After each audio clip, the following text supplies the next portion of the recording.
بسم الله والصلاة والسلام على رسول الله. أعزائي المتابعين، مرحبا بكم، إن شاء الله تكونوا بألف خير. اليوم باش نعملوا الهريسة التونسية، الهريسة العربي التونسية. خليط فلفل، شقيته في اثنين، شيحته في الشمس. عندنا طريقة أخرى زادا نعملوا بها، ناخذوه هكا كيما هو برود، نعينوه نعملوهم قلادة كيما هذه، كيف نعلقوها في الشمس. لكن الطريقة هذه أسرع في التشييح. ننظفوا من الزريعة نتاعو وبعد نرجع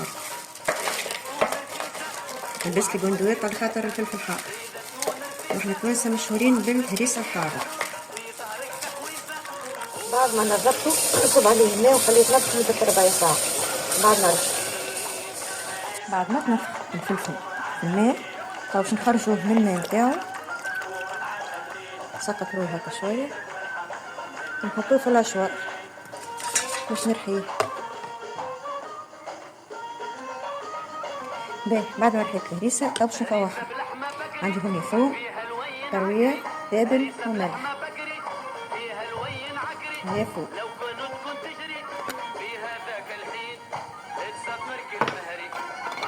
باش نحط بزيت، نحط معرفة كبيرة، معرفة كبيرة تروية كيف معرفة كبيرة تابل، ملح كيف ناكل الملح باش تسكر شوي، نحطوها معرفة الملح هذا شوي.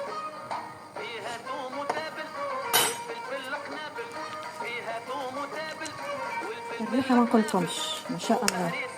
نجموا تجربوها ما تندموش. وتعملوا فلفل حار كيف نحنا، نجموا تعملوا فلفل حلو تفوقوه كما نفوقوا احنا.